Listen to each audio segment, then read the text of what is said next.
J'ai lâché mon coq, vous n'avez qu'à tenir vos poules. C'est une expression que j'ai souvent entendue.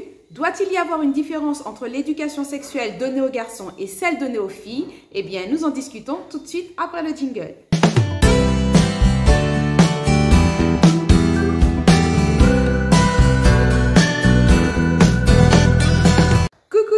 Bienvenue sur ma chaîne Heureux et épanoui en famille. J'espère que vous allez bien depuis la dernière fois, que vous avez passé d'excellentes fêtes de fin d'année et que vous abordez l'année 2022 avec calme et sérénité. Alors, je me présente Claudine Alexandrine, mariée, maman de 4 enfants, enseignante en école primaire depuis plus de 10 ans et en ce moment apprentie coach parental et accompagnante en parentalité. L'idée de cette chaîne, c'est de pouvoir donner des ressources aux parents pour les accompagner dans la gestion de leur parentalité, qu'elle soit épanouie et épanouissante pour leurs enfants. Alors, si ce sujet vous intéresse, je vous invite tout de suite à laisser un j'aime, à vous abonner si ce n'est déjà fait et nous passons tout de suite au sujet de la vidéo d'aujourd'hui. Quand il y a quelques années de cela, des parents venaient à se plaindre auprès d'une autre famille de ce que leur fils avait porté atteinte à la pureté de leur fille en ayant obtenu d'elle des faveurs sexuelles avant le mariage, une réponse qui pouvait être communément faite, c'est « j'ai lâché mon coq, à vous de tenir vos poules ».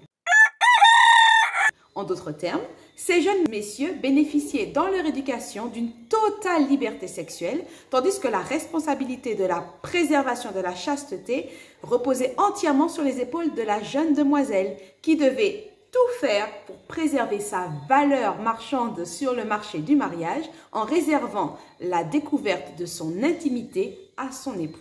Alors aujourd'hui, les valeurs de la société concernant le mariage, la sexualité, le genre ont complètement changé. Néanmoins, cet adage reste d'actualité. Il questionne notre conception de l'éducation sexuelle et des rôles de l'homme et de la femme. Alors, je partage avec vous ma réflexion et comment on transmet des valeurs à nos enfants quand on les éduque à la sexualité. Tout d'abord, l'idée que seules les femmes devraient parvenir chastes au mariage repose sur les traditions puritaines du XVIIe siècle. Selon cette vision qui prétend se baser sur la Bible, la sexualité est considérée comme le fruit défendu par Dieu à l'homme, l'homme avec un grand H, péché auquel a succombé Adam sur l'instigation de sa tentatrice de femme Ève. L'idée est donc que l'homme est un peu toujours une faible victime devant la puissance tentatrice qu'exerce le corps d'une femme et donc il revient à cette dernière de se tenir, de se couvrir, de se comporter de manière chaste pour regagner le respect qu'elle a perdu en plongeant le monde originel dans le péché. Selon cette conception, c'est à la femme uniquement que revient la responsabilité de ne pas devenir un objet de tentation. Mais qu'en dit la Bible qui sert de justification à cette conception de la chasteté? Eh bien, un étudiant attentif de la Bible comprendra vite à la lecture du texte que premièrement, la sexualité ne représente pas le péché originel, mais qu'elle est au contraire l'un des premiers cadeaux offerts à l'homme dans le cadre du mariage. Alors, le texte dit « Soyez féconds, multipliez-vous et remplissez la terre ». À cette époque-là, déjà, la naissance des bébés n'était ni une question de cigogne, ni une question de rose ou de chou. Il est bien question de sexualité et donc l'association sexualité-péché originel n'est pas fondée par la Bible. Cependant, ce que cette dernière condamne, c'est la pratique de la relation sexuelle en dehors du cadre du mariage. Elle dit que le mariage soit honoré de tous. Et là, quand elle dit tous, on comprend bien que cette exigence s'impose aussi bien à l'homme qu'à la femme. Alors, quand un parent chrétien enseigne cela à son enfant, il lui enseigne que la valeur respect concerne aussi bien les garçons que les filles. Un aspect pratique de la conséquence naturelle de la relation sexuelle tend à enseigner aux filles à être plus attentives que les garçons quant à leur conduite sexuelle parce que ce sont elles qui en assument plus directement les conséquences. Effectivement, c'est la jeune fille qui vivra la transformation de son corps, l'accouchement, c'est encore elle qui devra interrompre momentanément sa scolarité ou bien ses études, ses possibilités d'indépendance seront réduites, ou bien dans certains cas de figure, c'est elle qui devra surmonter l'impact psychologique d'une interruption volontaire de grossesse. Ici encore, même si la responsabilité du garçon paraît moins évidente dans ses conséquences naturelles, elle est néanmoins pleinement engagée. Beaucoup pensent y être soustraits, plus ou moins habilement, cela dit, et parfois avec l'accord tacite ou non de leurs parents. La force de l'éducation positive, c'est justement de permettre à un enfant de grandir, même quand il commet des erreurs, et surtout de grandir de ses erreurs.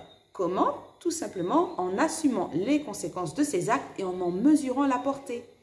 Il est donc important d'enseigner à sa fille cette valeur de responsabilité très tôt, parce que ses choix peuvent être lourds de conséquences, que ce soit dans sa propre vie à elle, mais ses choix impactent également celle de son entourage.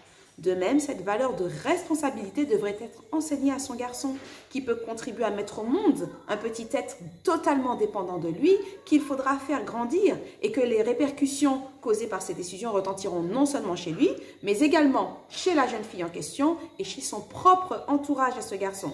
La valeur responsabilité, selon moi, devrait être enseignée à tous, garçons comme filles.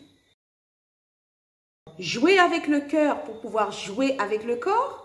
Jouer avec le cœur pour pouvoir bénéficier de privilèges matériels ou autres. Dans le monde du droit, on pourrait associer ce type de comportement à de l'abus de faiblesse ou à de la manipulation. Alors, qu'est-ce qui nous permet de prétendre que ces pratiques ne sont pas tout aussi condamnables dans le domaine moral? La valeur honnêteté, selon moi, devrait être enseignée aux filles comme aux garçons. En conclusion, plusieurs valeurs sont mobilisées dans l'éducation à la sexualité que nous transmettons à nos garçons comme à nos filles. Quelles valeurs souhaitez-vous vous-même leur transmettre? Et comment percevez-vous l'éducation sexuelle de vos enfants? Alors, laissez-moi vos réactions ci-dessous. J'ai hâte de lire vos commentaires, ce que vous en pensez. Réactions, qu'elles aillent dans le sens de ce que j'ai dit ou autres, ou si vous avez encore d'autres pistes de réflexion. En attendant, laissez-moi un petit j'aime. N'hésitez pas à partager ce contenu avec d'autres familles et à vous abonner, les amis, si ce n'est déjà fait. Abonnez-vous pour pouvoir m'aider à faire grandir cette chaîne et à transmettre toutes ces informations dont les parents pourraient avoir besoin. Sur ce, j'ai planté ma graine aujourd'hui. Pensez à planter la vôtre dans votre foyer. Gros bisous à partager et à bientôt sur Heureux et épanoui en famille. Bye bye!